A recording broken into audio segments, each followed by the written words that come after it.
Finally! After nga ng mahabang flight, nakarating na rin ako sa UK. Grabe nga yung sakit ng legs at paa ko dito dahil nga sa matagal na pag-upo tapos di pa ako nakatulog sa eroplano sa buong flight ko. Yung nakikita nyo nga palang video sa baba ay London na.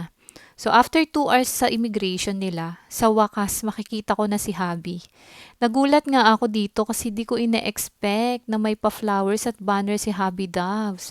Sobrang saya nga ng puso ko tuwing binibigyan niya ako ng flowers. Ewan ko ba, gustong gusto ko talaga nakakatanggap ng flowers from Habi. Yung feeling ko, special ako, char. So after nga nito ay umakyat na kami kung saang floor siya nakapark. Tapos nagpunta nga kami kung saang restaurant kami kumain nung unang visit ko sa UK. Sa sobrang pagod at antok ko nga ay gusto ko na nga lang sanang umuwi agad. Kaso sayang andito na rin naman kami, why not tiising ko na lang.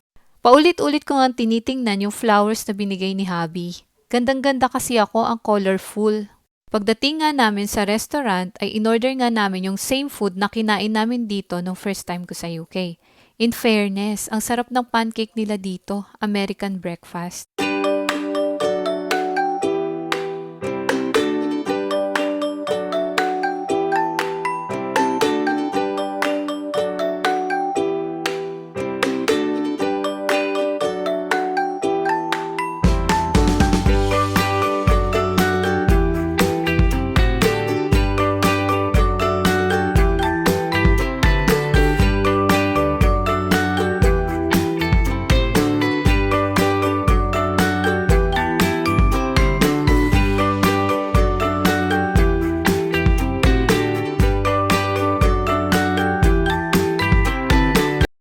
Pagtapos nga ay inaya ko nang umuwi si Habi.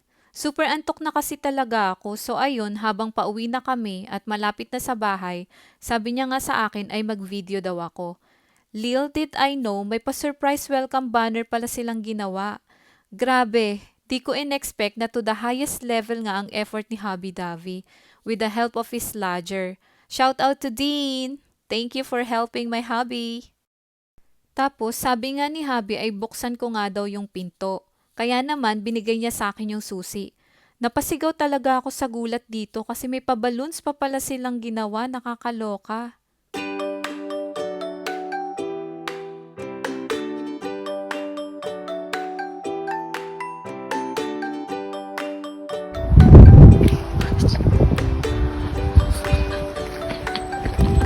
The balloons are popped. Oh, love you, Habi. Wow.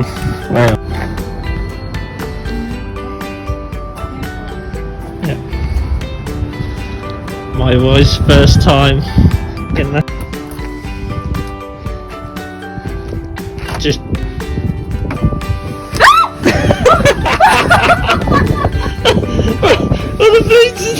Oh, the balloons are flying away.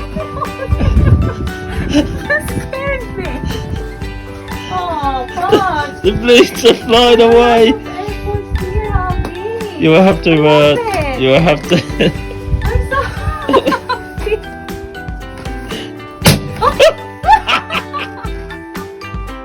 Gosh, can I use this as well? Yeah, you have to open up the upper door and push them out. You scared me. Roy, we're gonna get mad at you. That's alright. O siya, sige. Tune in to my next video. See ya!